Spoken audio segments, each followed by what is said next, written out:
Hello there everyone, Ashnflash here, and welcome on into my 5th recording of this intro. It has been a very stressful process trying to get this review out for the Suicide Squad. It's spoilers and all that, we'll talk about that, and I'll give you a little bit of a warning as we get closer to that, but Warner Brothers is being a real stickler. I don't know why they are being so annoying about me doing this review. I've been using little, maybe max 20-second clips and putting figures over it, moving it like other YouTubers do, and they just keep claiming my video, so I can't publish it. I can't even make it public. Like, it's not even just getting money on the video now. It's now I can't even public it. Like, you can't see it. Meanwhile, there's other channels, larger and smaller than me, uploading clips 3 minutes long with audio, which I didn't have, and they're fine. So those videos are up there. I don't know. I'm over it. Now I have to use pictures. So, oh well, the review's lower quality, and that's on Warner Brothers for not letting me publish it. Anyways, there's so much to talk about with this movie. It is just such a crazy ride, to say the least. I think, honestly, my non-spoiler review is that it's a lot of fun. It is very R-rated, so if you are a kid or a teenager, like, please do not watch this. I really wish that it was PG-13, just so that people could experience these obscure DC characters and just get to know them more and, you know, market it towards younger audiences and things like that. But honestly, it makes so much sense for this to be R-rated, because I think that if you were to take anything from the DC library and make it R-rated, this is the thing to do. You know, like, they've got bombs in their heads. So I just want to talk about my history with it real quick. And this was my first movie going back into the theaters, and I think that it was a really special movie to go back to watch, because if you've never heard me tell this story before, I actually was able to go to the set of the Suicide Squad in 2016, and they actually were filming here in Toronto, and they filmed the whole thing, and I got to see the purple Lamborghini drive down the streets of Gotham City. They wet the streets, they had fog and stuff like that, and then the Batmobile, and then Batman drilling into it, and the whole thing took hours to watch, and that was like the second or third night of filming, and it's in the movie for about 3 minutes. So I think that, so yeah, it's very special to me. That's the point of that story. So going to this, there is a very big connection to this, and you might not need to have watched the last movie, but nonetheless, there is a connection to that movie, of course, with a lot of the cast returning, or I guess I should say some of the cast returning. But let's just talk about spoilers. I think the first thing I want to talk about here is Starro. I never would have thought in a million years that Starro would be the main villain of a movie on the big screen, live action. They took this, and I'm sorry, don't take offense when I say this, but a stupid villain. When it comes down to it, it is a giant space starfish. And when I tell people that, they look at me funny. They're like, who's the villain of the Suicide Squad? I'm like, oh, you know, it's a starfish. Oh, okay. And they managed to take Starro and turn it into something so adorable at times and absolutely creepy as well. Like, I think that seeing it like destroy the city, like it wobbling about, I think that was really cute. It looked really cute, but then at the same time, the little ones and seeing them latch on to people's faces, and then, you know, like having them stand right back up like that, it was so creepy. Like they just, the experiments that they were doing with them as well, like it was just so dark and creepy. Like, I think that I am just shocked that they took that concept and turned it into this, which was incredible. And I think, though, like, we have to talk about the team. The team itself, who do I start with? Who do I pick? It's such a big team. I guess we'll start with Harley. And Harley was really, really fun. I think that every scene that she was in, again, she stole every single one. Like, she was unpredictable. She was fun. She honestly gave Daredevil a run for his money in the hallway. Like, that was really great. And I think that it was just every scene that she was in, the jokes that she had, the dialogue, and even like her outfits were just amazing. That first outfit, oh my goodness. And the fact that they said it was inspired by the Arkham games was just perfect for me. I really, really loved that. And I liked just seeing, I guess, a continuation of Birds of Prey as well. and how, you know, she doesn't need a man, or if she does want one and they start to show signs, that's the action that she takes. So I thought that was really interesting. Who else? Let's talk about the classic cast first. So we'll go with Captain Boomerang. And I was really sad that they killed him off at the start.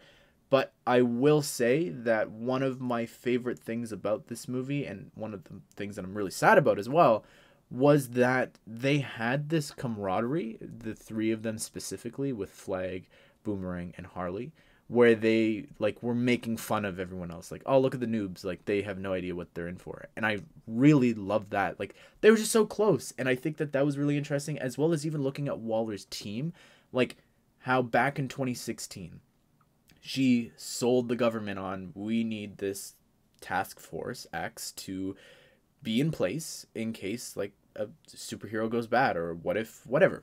So they agreed to that. 2016 was their first mission, and since then it's just become a regular thing where the people in the office are taking bets on, oh well, who's going to live, who's going to die. And even just the fact that they're like, oh, has Harley met with this person, have they worked on I loved that so much. That, to me, that concept was incredible, that this is just such a daily thing for them. Like, there's just threats that they're like, yeah, we need Task Force X and let's bet on them. Which, to me, writing wise, it's a little hard for me to suspend my belief of them not caring at all about, I guess they're criminals, but like they just didn't show any remorse at all about them dying. Like, they're literally placing bets and like, oh, they died, oh well, to, you know, we should probably knock out one of the most powerful people in the U.S. government, and hopefully I don't lose my job or much worse. But I thought that was kind of strange. But I think that, honestly, though, Waller, every scene that she was in, like, you just feel the rage. Whenever I think of Waller, I always think of the line from the Telltale Batman games where someone remarks something and she goes, Thunderbolt, I'm the whole gosh darn hurricane. Like, just, you know, I'm paraphrasing here. I think that just the rage in her voice, and I saw this on Twitter, that her casting was like J.K. Simmons level casting for J. Jonah Jameson. Like, she was just born to play this role. Like, it is just perfect for her, and she just nails it. Like, the rage that you saw at the end there, oh my goodness, it was absolutely crazy. So yeah, Boomerang dying, that was really sad to me. I wish that he kind of stuck around for a little bit longer going into Corto Maltese, but Flag was incredible. I felt so much for him. Like, I think that he was definitely one of my favorite parts, and I think that just seeing his character come from just being so grumpy to almost having a good time, I guess, and caring about Harley and caring about the government and the resistance and then caring about, you know, Waller's gone too far this time after all that she put him through, right? Back from the 2016 movie, as well as just since then. Like, I can only assume what else she's done to him and what other missions he's felt questionable doing. To see him at his breaking point there was really crazy. And I quite enjoyed the twist there with Peacemaker and seeing that he had his own separate mission. And I the more that I think about this, it's like if Nick Fury just did not care about anyone, like didn't care about the Avengers Initiative and just like, these are my pawns, like just didn't care about them at all, and just, you know, how he like compartmentalized and Steve got mad at him about that in Winter Soldier. That's Waller, but like with no remorse. Like, she's just that much more intense and thinking ahead strategically. Like, think about the whole thing. She somehow got Blackguard to, or allowed him to pay off the Corto Maltese government to let them know that they were there, to move the entire army there, and she was willing to sacrifice all of those villains so that the other B team could sneak in, which, like, she's thinking that far ahead. And then also on that team is Peacemaker, so that if it gets out, then he'll kill anyone. Like, she's like 15 steps ahead. So I really loved that part of it. I thought that was really great. Who else? So I talked a little bit about Peacemaker there. I thought he was really funny. All the scenes. I'm excited for the show. I'm excited to see what happens with that. I was shocked when they killed him. And then, of course, the after credit scene. Like, I thought that maybe the show would have been a prequel, but I'm glad that it is setting it up like that. But he was really great. I loved the dynamic between him and Bloodsport. I thought that was really funny to see. Like, they have literally the same backstory. I thought that was really fascinating. And Bloodsport, never heard of him before. And that was something else that I just want to mention with this is how they took Z-list villains and made you care about them, like Ratcatcher and Polka Dot Man. And then they went even deeper and pulled in even more people that I haven't even heard of. And I love DC a lot more than Marvel, you know, hence the name Ashnflash. So I think that that was even crazy to me to see them go even further into the library there.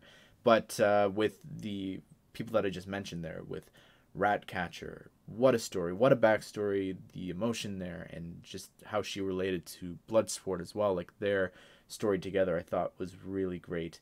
And Sebastian was absolutely adorable, and I'm glad that they kind of bonded there at the end with Bloodsport, and specifically as well with Polka Dot Man, again taking such a lame villain from Batman and doing that I thought was really, really cool to see, and just making him a superhero. I thought it was amazing to see him in that role. But who else? There's too many people to talk about. Oh my goodness, we've also got King Shark. How can I not talk about King Shark? Was adorable at times and also just scary and disgusting at others.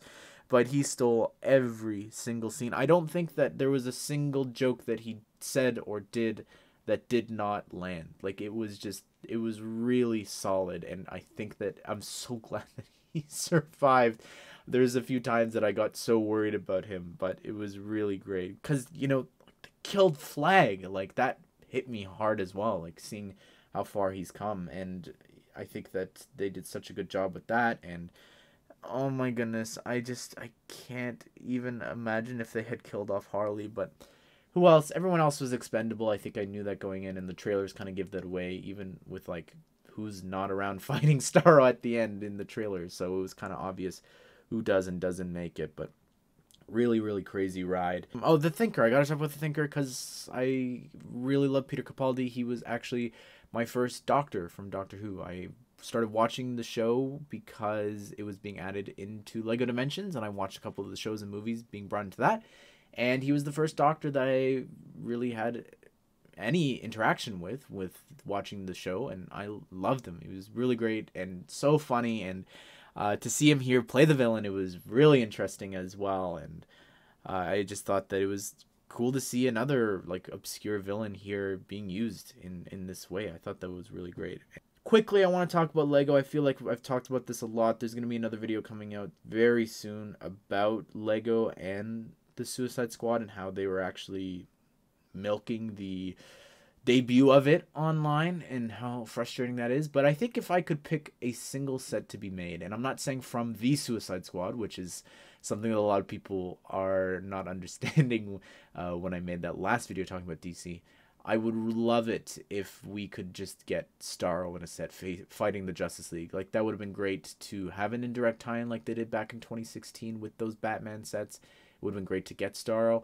And in terms of other people, I'm not really too sure if they would do Bloodsport, just even the design of it with the skull. I mean, they do everything now. They did the Punisher, and the name isn't that bad either. So yeah, who knows? I'd love Bloodsport to get a figure. Ratcatcher would be just an interesting sort of set. But Polka Dot Man, I don't remember if it was in this recording or not, but his figure is going to skyrocket in value. I'm telling you right now, if you want to get a Polka Dot Man minifigure, get it right now, because that thing is going to skyrocket in price.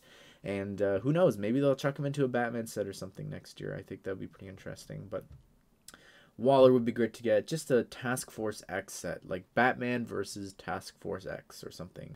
I can dream. Maybe on Earth too. But anyways, everyone, what do you think of this? I would love to hear your thoughts on the movie. What would you like to have seen if they did make sense? If they could make any minifigure, what would you like to see? Maybe Peacemaker as well would be really interesting to get. King Shark, sorry.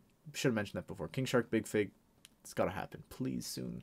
But anyways, everyone, hope you guys did enjoy this review of the movie, and hope that you enjoy the movie as well. But DC's on the right track. So anyways, everyone, hope you guys did enjoy the video, and I hope you all have a great day. I will see you all in the next one.